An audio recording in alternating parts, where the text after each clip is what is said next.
भगवान श्री कृष्ण ने कहा, हे अर्जुन, चैत्र मास के कृष्ण पक्ष की एकादशी को पापमोचनी एकादशी के नाम से जाना जाता है। एक बार की बात है, पृथ्वीपति राजा माधाता ने लोमश ऋषि से यही प्रश्न किया था जो तुमने मुझसे किया है। अतः जो कुछ भी ऋषि लोमश ने राजा माधाता को बतलाया वही मैं तुमसे कह रहा हूँ। प्राचीन समय में चैत्रर्थ नामक एक वन था। उसमें अप्सराएं किन्नरों के साथ विहार किया करती थीं। वहां सदैव वसंत का मौसम रहता था, अर्थात उस जगह सदा नाना प्रकार के पुष्प खिले रहते थे।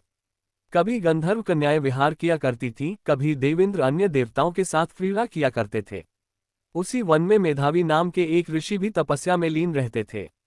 वे शिवभक्त थे। एक दिन मंजूगोषा नामक एक अप्सरा ने उनको मोहित कर उनकी निकटता का लाभ उठाने की चेष्टा की, इसलिए वह कुछ दूरी पर बैठ वीणा बजाकर मधुर स्वर में गाने लगी।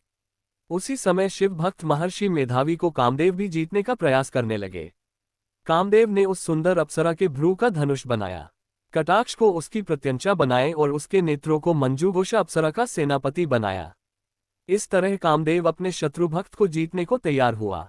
उस समय महर्षि मेधावी भी युवावस्था में थे और काफी हृष्ट-पुष्ट थे। उन्होंने यज्ञोपवीत तथा दंड धारण कर रखा था। वे दूसरे कामदेव के समान प्रतीत हो रहे थे। उस मुनि को देखकर कामदेव के वश में हुई मंजूगोषा ने धीरे धीरे मधुर वाणी से वीणा पर गायन शुरू किया तो महर्षि मेधावी भी मंजूगोषा के मधुर गाने पर तथा उसके सौंदर्य पर मोहित हो गए। वह अप्सरा मेधावी मुनि को कामदेव से पीड़ित जानकर उनसे आलिंगन करने लगी। महर्षि मेधावी उसके सौंदर्य पर मोहित होकर शिव रहस्य को भूल गए और काम के वशीभूत होकर उसके साथ रमण करने लगे। काम के वशीभूत होने के कारण मुनि को उस समय दिन रात का कुछ भी ज्ञान न रहा और काफी समय तक वे रमण करते रहे। तदुपरांत मंजूगोषा उस मुनि से बोली, हे ऋषिवर, अब मुझे बहुत समय हो गया है, अतः स्वर्ग जाने की आज्ञा दीजिए। अप्सरा की बात सुनकर ऋषि ने कहा, हे मोहिनी, संध्या को तो आई हो, प्रातःकाल होने पर चली जाना। ऋषि के ऐसे वचनों को सुनकर अप्सरा उनके साथ रमण करने लगी। इसी प्रकार दोनों ने साथ साथ बहुत समय बिताया। मंजूगोषा ने एक दिन ऋषि से कहा, हे विप्र, अब आप मुझे स्वर्ग जाने की आज्ञा दीजिए।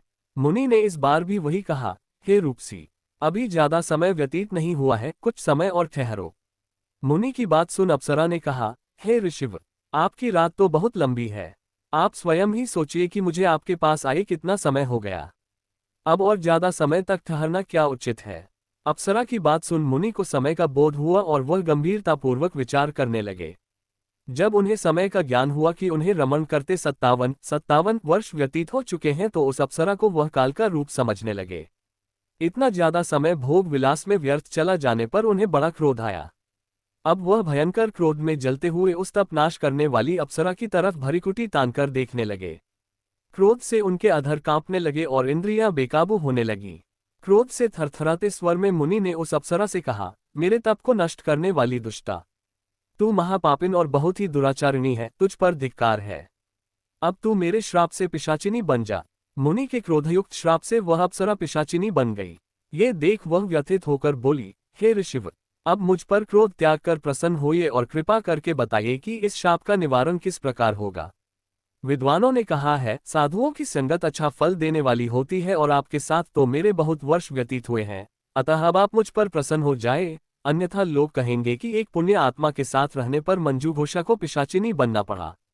मंजूगोषा की बात सुनकर मुनि को अपने क्रोध पर अत्यंत ग्लानि हुई, साथ ही अपनी अपकीर्ति का भय भी हुआ। अतः पिशाचिनी बनी मंजूगोषा से मुनि ने कहा, तूने मेरा बड़ा बुरा किया है, किंतु फिर भी मैं तुझे इस श्राप से मुक्ति का उपाय बतलाता हूँ। चैत्र मास के कृष्ण पक्ष की जो एकादशी है उसका नाम पापमोचिनी है। उस एकादशी का उपवास करने से तेरी पिशाचिनी की देह से मुक्ति हो जाएगी। ऐसा कहकर मुनि ने उसको व्रत का सब विधान समझा दिया।